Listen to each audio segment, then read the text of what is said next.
JBN, we keep you informed. U.S. now seeking social media details from all visa applicants. The U.S. State Department is now requiring nearly all applicants for U.S. visas to submit their social media usernames, previous email addresses, and phone numbers.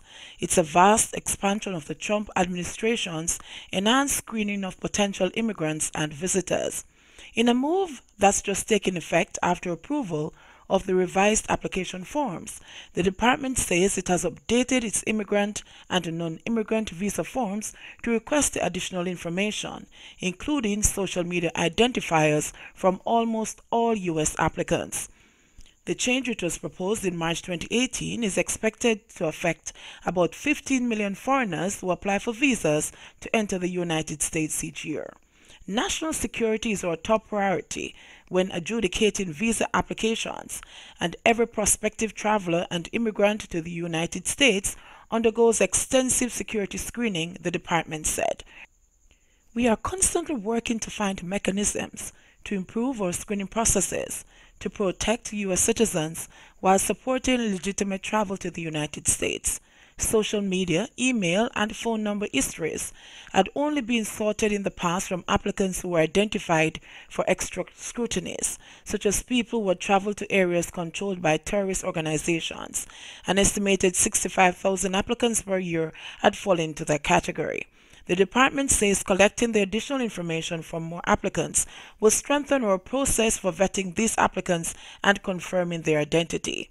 The new rules apply to virtually all applicants for immigrant and non-immigrant visas. When it filed its initial notice to make the change, the department estimated it would affect 710,000 immigrant visa applicants and 14 million non-immigrant visa applicants, including those who want to come to the United States for business or education.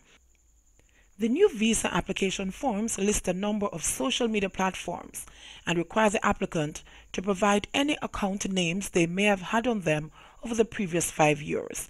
They also give applicants the option to volunteer information about social media accounts on platforms not listed on the form.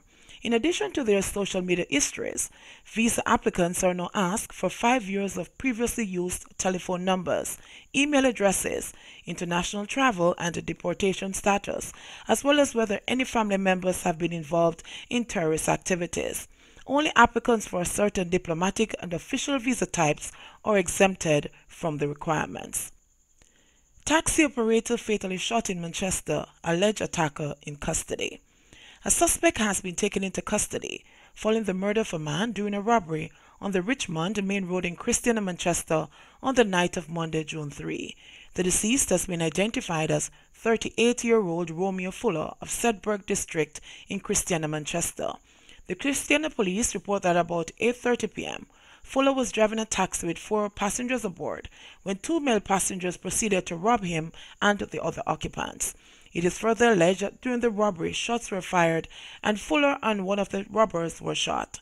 The police say they were taken to the hospital where Fuller died while being treated. According to the police, the robber was identified at hospital and subsequently arrested. The other occupants of the taxi were unhurt. 18-year-old shot dead, 4 shot and injured in Waterford.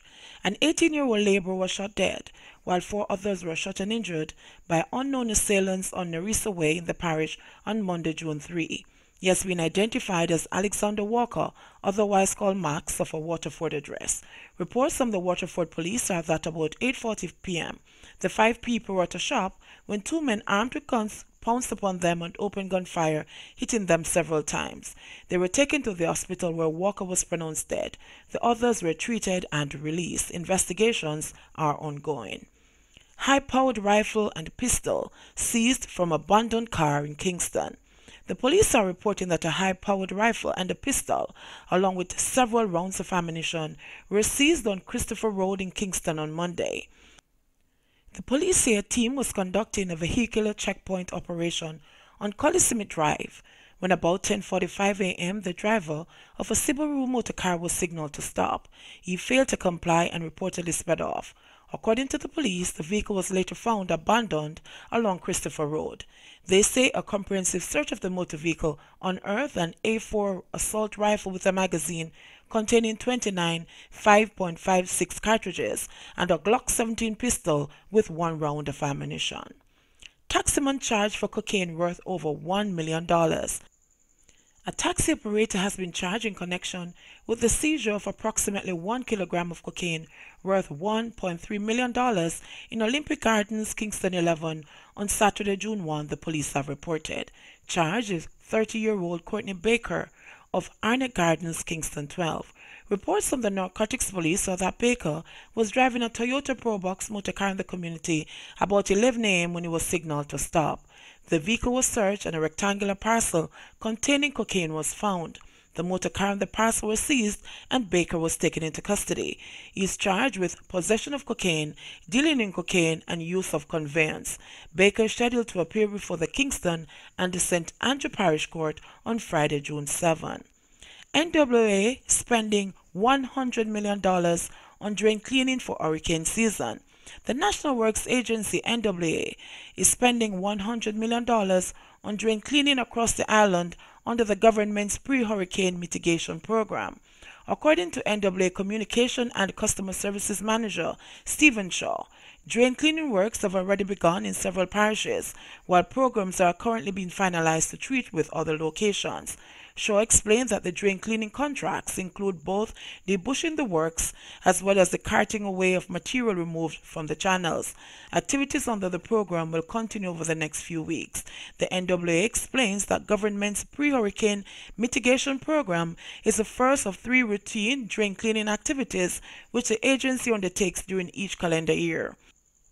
The agency will again carry out maintenance works on sections of the island's drain network during the next 6 months, as well as after the hurricane season ends. Disrespected man who chops woman will be sentenced next month. A man who admitted to using a machete to chop a woman on her hand, claiming that she disrespected him, is to be sentenced next month.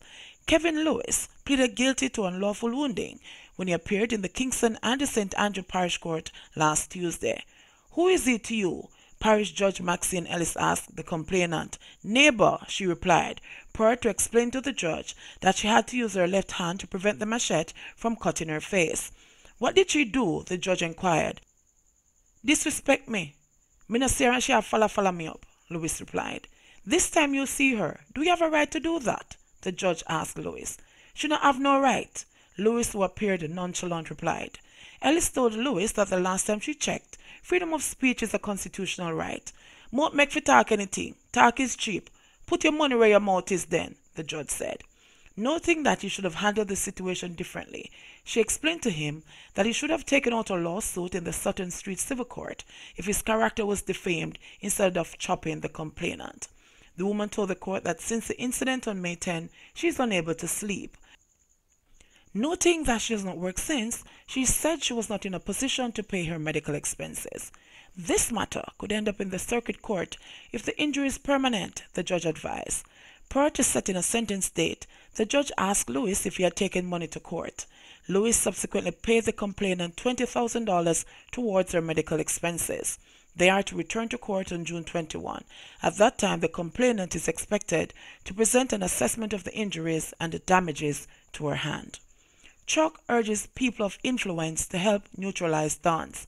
Minister of Justice Delroy Chuck is calling on people of influence to help neutralize the influence of dons in communities. He said the police, political representatives, justices of the peace, business operators, among others, have a key role to play in the effort. Chuck argued that the don culture is a major contributor to crime and should be rejected by all. He said that in far too many communities, especially in the inner cities, the dons are being empowered in many ways. If more right-thinking Jamaicans can expose and neutralize the dons and the gangs, then Jamaica can reduce its crime problem. Jamaica can be a better place, he added. Chuck was delivering the keynote address at the commissioning of 132 Justices of the Peace for the parish of Kingston held on Sunday at Woolmer's Boys' School, Morosco Road compound. He commended the newly commissioned JPs and urged them to carry out their duties with integrity. Chuck noted that the ministry is spending huge sums to improve police stations and the jail houses and urged the JPs to monitor the condition of these facilities. A JP is a person who seeks to promote and protect the rights of individuals and helps to give justice to persons at the community level. The Ministry of Justice provides supervision for the various processes involved in the appointment of persons to the office and ensures that all records are accurately maintained. The office of the JP is voluntary, therefore the appointee must not charge or accept any reward for services performed in this capacity. JPs are not usually required to have formal legal education in order to qualify for the office. However, every JP is expected to complete a period of training before he or she is commissioned. JBN, we keep you informed. Please remember to like, subscribe, share, leave us a comment and click the notification bell to receive our daily news items.